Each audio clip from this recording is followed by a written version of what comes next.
Hello everyone, this is Nikita. Welcome back to our channel. अपनी NCERT series को आगे बढ़ाते हुए आज हम क्लास 6 का चैप्टर 11 डिस्कस करेंगे, जिसका नाम है buildings, paintings and books. Buildings के बारे में पढ़ेंगे। बिल्डिंग्स जो हमारे पुराने ज़माने में राजा महाराजाओं ने जो बनवाई थी, पेंटिंग्स जो बनवाई थी, बुक्स उन्होंने जो लिखी थी, वहाँ पे जो लोग रहते थे, उनके दरबार में जो लोग होते थे, पॉइंट्स होते थे, तो वो कुछ बुक्स वगैरह लिख के रखते थे, जिसकी वजह से हमें हिस्ट्री के बारे में पता चलता है। चैप्टर स्टार्ट करने से पहले जो भी हमारे इस वीडियो से जुड़े, जो भी हमारे इस चैनल पर विजिट करें, प्लीज़ लाइक शेयर सब्सक्राइब जरूर कीजिएगा।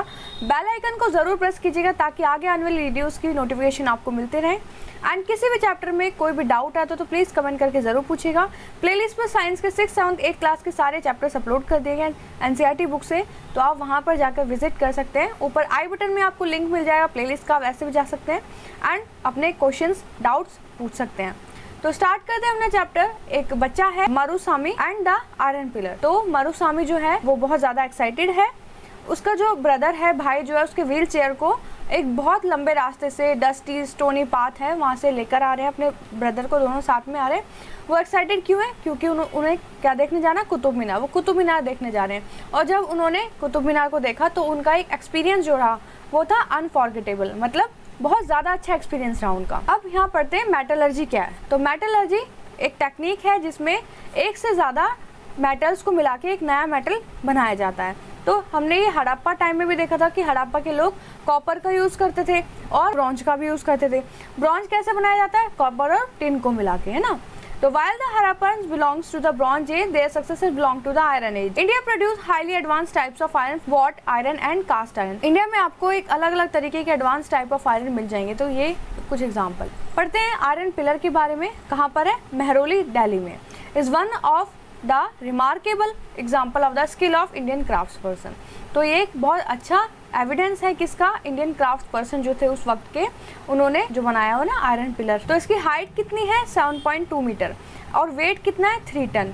It was made about 1500 year ago. कब बना था? 1500 साल पहले। We know the date. हम इस डेट को जानते हैं कैसे? हमें कैसे पता है कब बना? क्योंकि इसके ऊपर इंस्क्रिप्शन है, क्योंकि इसके ऊपर लिखा हुआ है जिस राजा ने बनवाया है, कब बनवाया है, तो सब कुछ इस पे लिखा हुआ है। तो इस पे लिखा हुआ है कि राजा चंद्र ने बनवाया। तो हम बोल सकते हैं कि गुप्ता डायनेस्टी से बना हुआ है ना, चंद्रगुप्त मौर्य हो सकता है ना।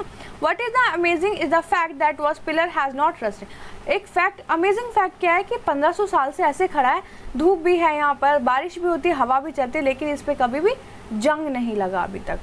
तो इसकी टेक्निक अभी तक पता नहीं चली कि किस तरीके से बनाया गया है, ऐसा कौन सा आयरन इसमें यूज़ किया गया है जिसमें रस्ट नहीं लगता।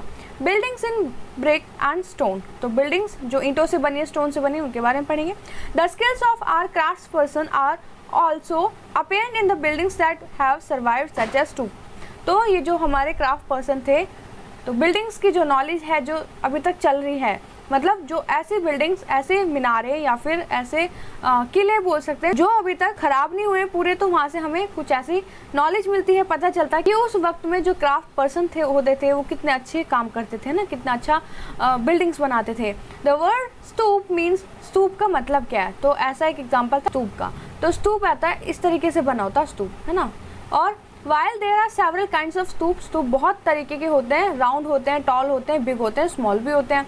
These have certain common features. सब में कॉमन फीचर होते हैं। कैसे? Generally there is a small box placed at the center or heart of the stoop. तो यहाँ पे एक सेंटर में एक बॉक्स रखा जाता है। This may contain bodily remains. और इस बॉक्स में क्या होता है कि जो बुद्ध थे और जो भिक्षु वगैरह, मॉन्क्स वगैरह होते थे, उनके टीथ, बोन्स या फिर जो अवशेष होते हैं उनको रख के उसके ऊपर मिट्टी डाल दी, फिर ईंट, फिर पत्थर, इस तरीके से एक ऐसा डोम बन जाता था ये ना, सर्कुलर ऐसा। तो इसी को स्तूप बोला गया है। This box known as relic casket was covered with the earth. तो ये बॉक्स ऐसे है, इसके ऊपर मिट्टी डालेंगे, फिर इस तरीके से लेयर बनाएंगे, ब्रिक की टॉप बना देंगे फिर। And then the dome like structure was sometimes covered by stone slabs. और कभी कभी ये जो स्ट्रक्चर बना है डोम का, इसको कभी कभी स्टोन से भी कवर कर दिया जाता था। Often a path known as pradakshina patha. और ये जो आपको स्तूप दिख रहा है, ये जो एक एग्जाम्पल है, ये सांची का है जो मध्य प्रदेश में है।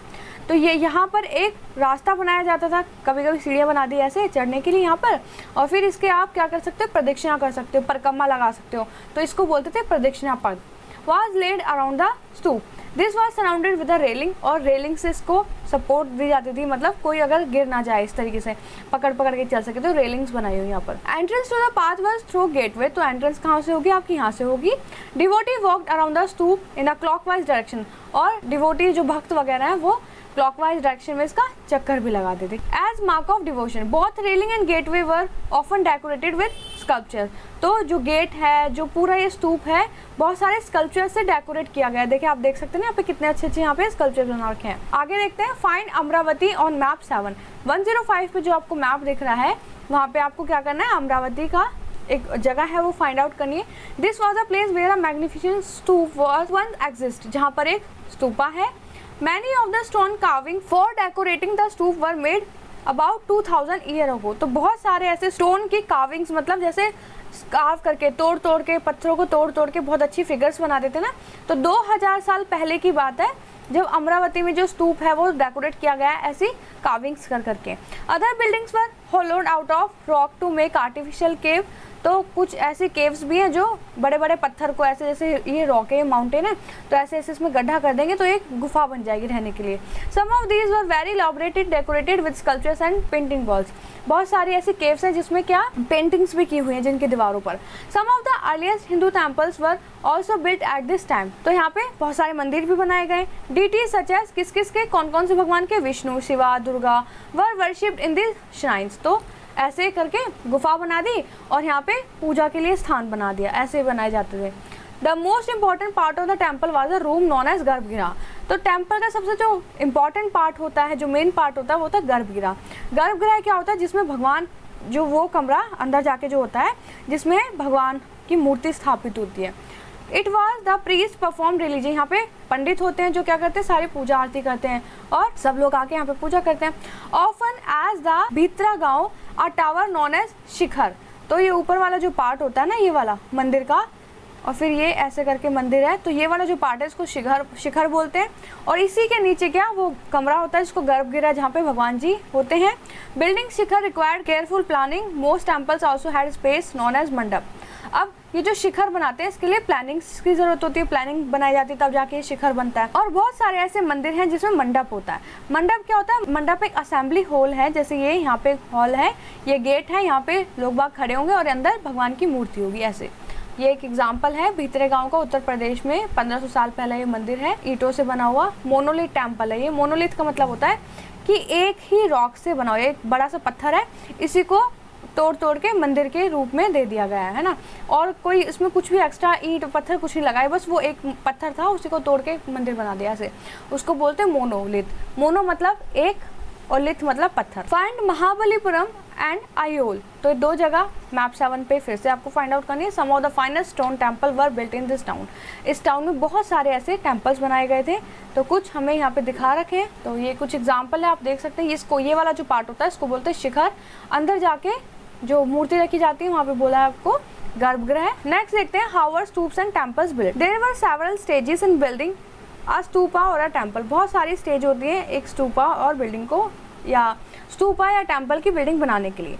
कौन बनवाते थे ज़्यादातर किंग्स और क्वींस होते थे, वो बनाया करते थे, ठीक है। First good quality stone had to be found, सबसे पहले क्या किया जाता था, अच्छी क्वालिटी का स्टोन ढूंढा जाता था। एंड ट्रांसपोर्ट टू प्लेस, और एक जगह ढूंढी जाती थी जहाँ पे वो मंदिर बनाना है, और फिर उन पत्थरों को उस जगह तक लेकर जाया जाता था। एंड उसके बाद here these rough blocks of stone had to be shaped, और जो भी पत्थर थे उनको शेप दी जाती थी, कार्व किया जाता था, पिलर्स और वॉल्स बनाई जाती थी, पैनल्स बनाए जाते थे, फ्लोर्स बनाई जाती थी, सीलिंग्स बनाई जाती थी, और उसके बाद सही जगह पर भगवान को स्थापित कर दिया जाता था। तो ये एक मोनेस्ट्री है, जैन मोनेस्ट्री, जो उड़ीसा में है। मोनेस्ट्री क्या होता है, रहने की जगह भी हम ऊपर देख रहे थे, स्तूपा जहाँ पे पूजा होती है, मोनेस्ट्रीज जहाँ पे लोग बाग रहते हैं। तो यहाँ पे कौन रहते थे, जो मॉन्क्स वगैरह होते थे, जो भिक्षु वगैरह होते थे, बुद्धिज्म के, जैनिज्म के, वो लोग रहते थे यहाँ पे ना। Kings and queens probably spend money from their treasuries to pay the crafts person who work to build these splendid structures. तो किंग्स और क्वींस क्या करते थे, पैसा खर्च करते थे और जो लोग क्राफ्ट पर्सन वगैरह थे उनको भी इनके काम का पैसा दिया जाता था। Besides when devotees came to visit the temple और the stupa they often brought gifts which were used to decorate the buildings. तो लोग बाग जब पूजा करने आते थे तो बहुत सारे गिफ्ट वगैरह भी लाते थे जो कि इन मंदिरों में, स्तूपास में सजा दिया जाता था। For example association of ivory workers paid for one of the beautiful gateway at Sanchi. तो सांची का जो गेटवे है, जो गेट है, आइवरी के कुछ वर्कर्स थे जिन्होंने गिफ्ट किया था कि हम ये गेट बना देंगे। जैसे कोई भी मंदिर बनता है, धर्म स्थान बनता है, तो बहुत सारे लोग क्या करते हैं कि अपना योगदान देते हैं। जैसे किसी ने नल लगवा दिया, किसी ने कुआं खुदवा दिया, तो ऐसे मिलके एक कोई भी संस्थान बनाई दी जाती है, बिल्डिंग बना दी जाती है। तो among the others who paid for decoration were merchants, farmers. तो कौन कौन इन्वॉल्व होते थे? Merchants, farmers, garland maker, perfume Smiths. तो ये सब लोग मिलकर क्या अलग अलग चीज़ें बनाते थे और पूरी एक बिल्डिंग तैयार हो जाती थी। Women who are known only by their names which were inscribed on pillars. तो उन सारी वुमेन्स हैं जिन्होंने काम किया है, जिन्होंने बनवाया, सबके नाम उन रैलिंग और पिलर्स पे लिख दिए जाते थे। So when you get a chance to visit any of this building remember how several hundreds of people probably work to construct and decorate them. तो अगर आप किसी ऐसी जगह पे जाते हैं तो आप ध्यान से देखिएगा कि कितने सारे लोगों ने वहाँ पे काम किया है, डेकोरेशन वर्क किया है उस जगह को बनाने में। पेंटिंग्स के बारे में पढ़ते हैं तो अजंता देखिए कहाँ पर है, मैप 7 में। दिस इज प्लेस, ये एक जगह है, where several caves were hollowed out of hills over the centuries. तो बहुत सालों पहले, बहुत सेंचुरीज पहले क्या पत्थरों को, जैसे बड़ी बड़ी हिल्स हैं तो इनमें क्या बहुत सारी गुफाएं बनाई गई हैं। तो अजंता भी एक ऐसी जगह है। Most of these were monasteries for Buddhist monk. तो यहाँ पर ज़्यादातर जो गुफाएं हैं वो किस लिए बनाई गई थी? बुद्धिस्ट मॉन्क जो थे उनकी मोनास्ट्रीज के रूप में। विद पेंटिंग्स, अब बहुत सारी वहाँ पे पेंटिंग, दीवारों को सजाया भी गया है पेंटिंग करके। हियर आर सम एग्जाम्पल, कुछ एग्जाम्पल हैं। As the caves are dark inside, जैसे अंदर अंदर जाते हैं, गुफा क्या अंधेरे में होती है ना, अंधेरा हो जाता है अंदर जाके। तो ज़्यादा जो पेंटिंग बनाई गई वो टॉर्च की लाइट में बनाई गई हैं। The colours which are vivid even after 1500 years were made of plant. तो 1500 साल पहले जो कलर्स यूज़ किए गए थे वो कहाँ से आए थे? प्लांट्स, मिनरल्स, है ना। जैसे कि आपका इंडिगो, वहाँ से ब्लू कलर ले लिया, प्लांट से ग्रीन कलर ले लिया, हल्दी से येलो ले लिया, इस तरीके के कलर्स यूज़ किए जाते थे। Artist who created this splendid works of art remain unknown. और अभी भी इस आर्ट को हम देख सकते हैं, वहाँ पे ऐसी हमारे बहुत सारी पेंटिंग्स मिल जाएंगी। तो ये भी अजंता की एक पेंटिंग है। द वर्ल्ड ऑफ बुक्स, आप पढ़ेंगे किताबों की दुनिया। Some of the best known epics were written during this period. बहुत सारी ऐसी बुक्स हैं, एपिक्स हैं जो लिखी गई थी इस पीरियड में। एपिक्स आर ग्रैंड, एपिक्स क्या होते हैं? बहुत बड़े बड़े ग्रंथ होते हैं और बहुत बड़ी बड़ी किताबें होती हैं जिसमें बहुत सारी कंपोजिशंस होती हैं, बहुत सारी किस्से कहानियाँ होते हैं। मतलब जिसमें किस किस की कहानियाँ होंगी? हीरो की, है ना, मैन की, वुमेन की, बहुत छोटी छोटी स्टोरीज होती हैं भगवान के बारे में। एक फेमस तमिल एपिक है जो जिसका नाम है सिलापदिकरम, ठीक है, जो कब कंपोज हुआ था? 1800 साल पहले। और किसने किया था? इलांगो ने, ठीक है। तो याद रखिएगा, बहुत इंपॉर्टेंट है ये कि सिलापदिकरम किसने लिखा था, कौन इसके पॉइंट थे और कब लिखा गया था। तो इसमें एक स्टोरी है, it is the story of merchant. एक मर्चेंट की स्टोरी है जिसका नाम था कोवालन और पुहार में रहते थे और उनको एक माधवी नाम की एक कॉर्टिसन थी जो मतलब दरबार में नाचा करती थी, उससे प्यार हो गया था और इनकी वाइफ का नाम था कन्नागी। तो ये अपने वाइफ को नेग्लेक्ट करने लगे थे इसकी वजह से। फिर क्या हुआ कि लेटर ही एंड कन्नागी लेफ्ट पुहार। अब कुछ टाइम बाद क्या हुआ कि उनको अपनी गलती महसूस हुई तो उन्होंने क्या किया, वो जगह छोड़ दी, अपनी वाइफ के साथ मदुरई चले गए। कहाँ चले गए? मदुरई चले गए। वहाँ पे क्या पांड्या किंग थे, वहाँ पे राजा कौन थे? पांड्याज थे। तो वहाँ पे एक चोरी हो जाती है कहीं पर, तो इनका नाम लगा दिया था झूठा झूठा। ये जो कोवालन थे ये फंस जाते हैं तो इनको राजा क्या करते हैं? मौत की सज़ा दे देते हैं। तो Kannagi who still loved him was full of grief and anger. तो इनकी जो वाइफ होती है वो बहुत गुस्से में होती है और बोलती है कि यहाँ पे कोई भी नहीं है सुनने वाला, इनजस्टिस हो रही है, या मेरे पति को बेमतलब मार रहे हैं। तो वो क्या, यहाँ पे एक स्टोरी बताइए कि उन्होंने श्राप दिया था और पूरे उनमें इतनी शक्ति थी कि उन्होंने पूरी मदुरई सिटी को ख़त्म कर दिया था, ठीक है। तो बताया गया है कि वो एक देवी थी, माता थी, है ना। ऐसी स्टोरीज हैं बहुत सारी। तो कुछ ये इंस्क्रिप्शन है। Another Tamil epic the Manimekalai. तो एक और इंस्क्रिप्शन की बात है, एपिक की बात है, जिसका नाम है मनी मेकलाई। वाज कंपोज्ड बाय, किसने कंपोज किया ये? सतरनार ने, 1400 साल पहले। This describes the story of the daughter of the कोवलन। ऊपर वाला जो हमने एपिक पढ़ा था वो मर्चेंट का था, अब उस मर्चेंट की डॉटर है, ये एपिक उनके बारे में, ठीक है। अब this beautiful composition were lost to scholars for many centuries till their manuscript were rediscovered. अब ऐसे जो किस्से थे, एपिक्स थे, ये कहीं गुम हो गए थे।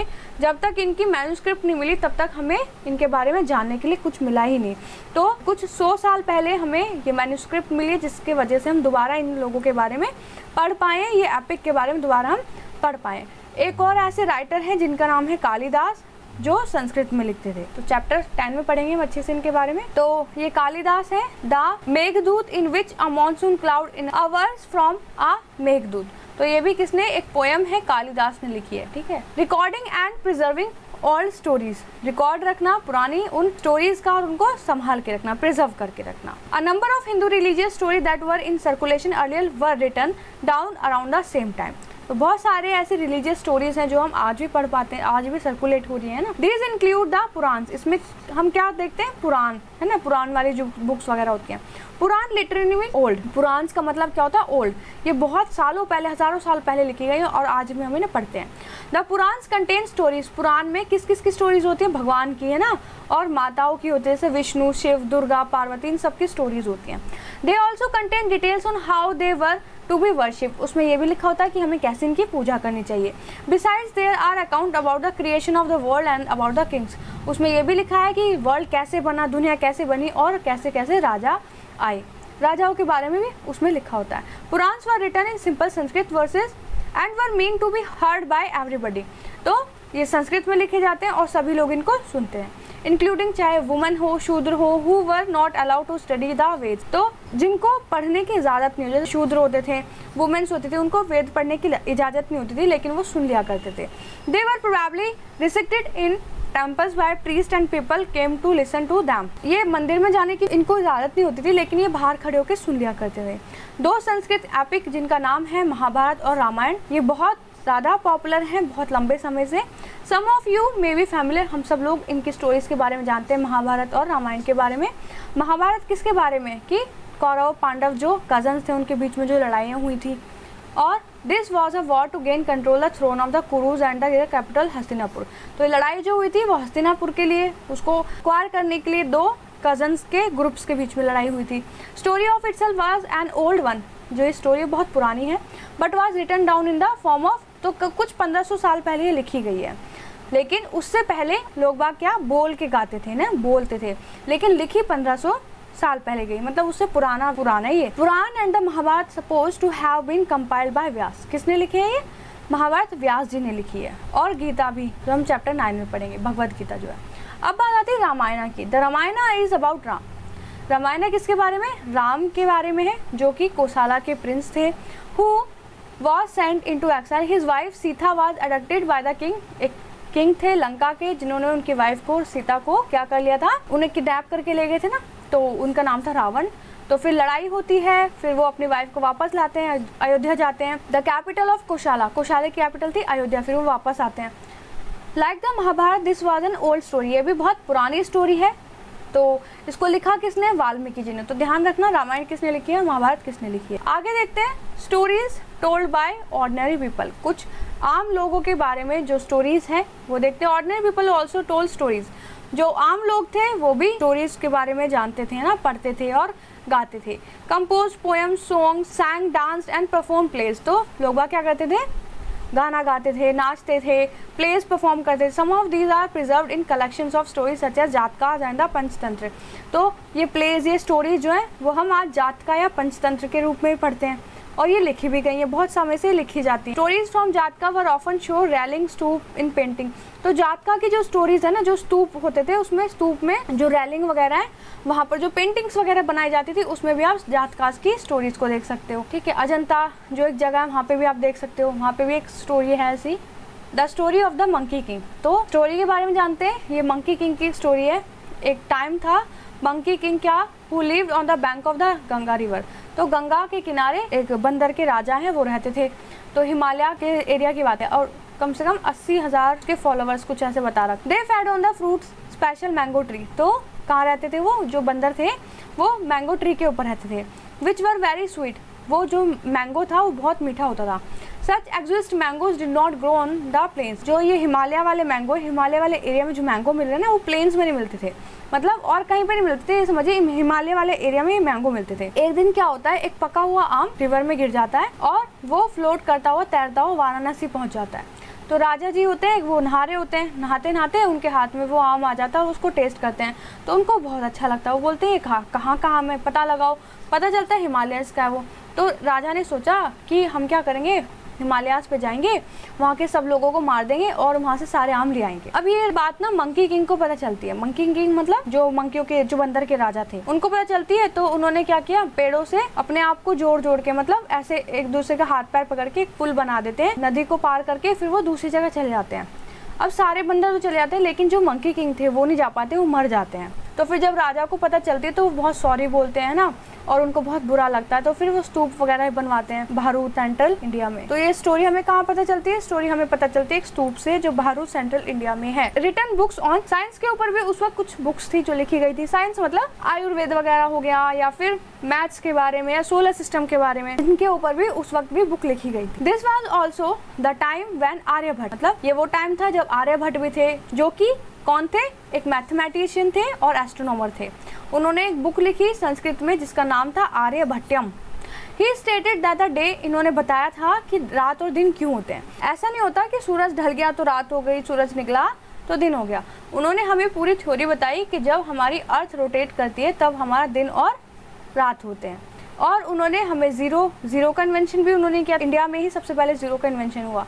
उन्होंने ग्रहण के बारे में बताया कि ग्रहण कैसे होता है, और जो सर्कमफ्रेंस होती है सर्कल की 2/r, जो कि आज हम यूज़ करते हैं फॉर्मूले में, वो उन्होंने उस वक्त बता दी थी। और भी ऐसे अच्छे अच्छे लोग थे, एस्ट्रोनॉमर्स थे, मैथमेटिशियंस थे उस वक्त के, जिनका नाम है वारामिरा, ब्रह्मगुप्ता, भास्कराचार्य। तो इन सबके नाम आप याद रखिएगा। जीरो और आयुर्वेदा के बारे में क्या है, तो जीरो सबसे पहले इंडिया में ही डिस्कवर हुआ। इवन ज़्यादातर जो सिंबल है, मैथ्स है, वो आपकी इंडिया में ही डिस्कवर हुई और फिर वो अरब तक, यूरोप तक फैल गई, पहुँच गई। मतलब आयुर्वेदा मतलब दवाइयों के बारे में। तो आजकल जो आप कोरोना में जो आप वो काढ़ा पीते ना, वो भी उस वक्त ऐसे ही यूज़ होता था, काढ़े वगैरह, तो उन सबको पता था। तो चरक थे जो एक फेमस आयुर्वेदा है, सुश्रुता है। तो चरक ने एक चरक संहिता लिखी है, रिमार्केबल बुक जो मेडिसिन के ऊपर। सुश्रुत संहिता भी है जो सुश्रुता ने लिखी है सर्जिकल प्रोसीजर्स के बारे में। तो ये बुक है जो दो जनों ने लिखी है, एक मेडिसिन के ऊपर और एक सर्जरीज के ऊपर, क्योंकि उस वक्त डॉक्टर तो होते नहीं थे, लेकिन सर्जरीज, चोट वोट तो तब भी लगती थी ना लोगों को। अब यहाँ पे एल्सवेयर में दिया है पेपर वो कैसे बना। तो सबसे पहले वो चाइना में डिस्कवर हुआ, चाइना में बना वो 1900 साल पहले। तो ये किसने बनाया, चाय लून ने। ही बीट प्लांट, उन्होंने क्या करा, एक प्लांट की जो बाहर का जो हिस्सा होता है ना, बाग होता है ट्री का, उसको अच्छे से कूटा, मिक्स किया फाइबर्स क्लोथ्स के साथ, फिर क्या सोक किया, और सोक मतलब सुखाया, और फिर उन्होंने इस तरीके से पेपर बनाया। तो हैंडमेड पेपर बनाई, और इस टेक्निक को बहुत टाइम तक चाइना ने हमेशा की तरह सीक्रेट रखा। उसके बाद ये कोरिया में पहुंचा कुछ 1400 साल पहले, और फिर जापान में, और 1800 साल पहले हर जगह फैल गया। हर जगह मतलब इसकी टेक्निक पता चल गई। तो ये चैप्टर हमारे यही खत्म होता है। एक्सरसाइज हम डिस्कस करते हैं नेक्स्ट चैप्टर में, नेक्स्ट वीडियो के साथ मिलेंगे। तो ये कुछ इंपॉर्टेंट डेट्स हैं जो आप रिवाइज करेंगे, याद रखेंगे। तो पहले हम देखते हैं कुछ match the following matchups. Stupa क्या होते हैं, तो स्तूपा होते हैं माउंट्स, ठीक है, ऐसे होता है ना, ऐसे बना हुआ होता है माउंट की तरह। शिखर क्या होता है, तो शिखर होता है टावर, मंदिर के ऊपर वाला जो होता है। मंडप किसको कहते हैं, मंडप वो जगह होता है जहाँ पे लोग बाग असेंबल होते हैं, रुकते हैं, पूजा वूजा करते हैं ना, तो वो होता है मंडप। और गर्भगृह क्या होता है, जहाँ पे भगवान रहते हैं, भगवान की मूर्तियों को स्थापित किया जाता है। प्रदक्षिणा पथ क्या है, सर्कुलर पाथ है जो स्तूपा के आसपास होता है। फिलअप्स देखते हैं। Dash was a great astronomer, तो एस्ट्रोनॉमर कौन थे जिनके बारे में हमने अभी पढ़ा है, वो है Aryabhata, Aryabhata. Stories about god and goddesses are found in, भगवान के बारे में स्टोरीज हमें किस में मिलती है, तो वो मिलती है पुराण्स में। Dash is recognised as a author of the Sanskrit Ramayana, Sanskrit Ramayana किसने लिखी है, लिखी है वाल्मीकि जी ने। Dash and that's are 2 Tamil epic, कौन कौन से हैं तमिल एपिक, एक है शिलापादिकरम, नेक्स्ट है मणिमेकलाई। कुछ क्वेश्चंस डिस्कस कर लेते हैं। Make a list of chapter in which you find mention metal working, तो आपको लिस्ट बनानी है जिस चैप्टर में आपने क्या मेटल की कुछ काम के बारे में पढ़ा हो कहीं पर। और what are metal object, metal के ऑब्जेक्ट्स के बारे में बताना है इस चैप्टर में। उन चैप्टर्स में वो मैटर्स कहाँ कहाँ भी यूज़ हुआ है। तो स्टोरी रीड करनी है 122 पेज पे जो थी, in what ways in which monkey king similar to और different from the kings you read about chapter 5। तो यहाँ पे जो आपने मंकी किंग देखे हैं और आज तक आपने जितने भी चैप्टर्स में किंग्स के बारे में पढ़ा है, तो वो मंकी किंग उन किंग से कैसे डिफरेंस है ये बताना है, कैसे अलग अलग है। तो यहाँ पे उन्होंने अपनी प्रजा की चिंता करी। राजा ने, मंकी किंग ने सब बंदरों को पहले वहाँ से निकाला और फिर खुद डूब के मर गए, गिर गए थे वो नदी में। तो find out more and tell a story about one epic. तो किसी एक एपिक में से कोई स्टोरी उठानी है और उसके बारे में बताना है आपको। तो ये चैप्टर यहाँ पे ख़त्म हो गया है, वीडियो का भी यहीं पे एंड है। तो जिसने भी हमारा चैनल सब्सक्राइब नहीं किया तो प्लीज़ सब्सक्राइब ज़रूर कीजिएगा, वीडियो को लाइक शेयर ज़रूर कीजिएगा एंड बेल आइकन को ज़रूर प्रेस कीजिएगा ताकि आगे आने वाली वीडियोस आपको इसी तरीके से मिलती रहें। प्लेलिस्ट पे जाकर आप चैप्टर चेक कर सकते हैं। कोई भी डाउट हो तो आप कमेंट करके ज़रूर पूछिएगा। तब तक के लिए थैंक यू।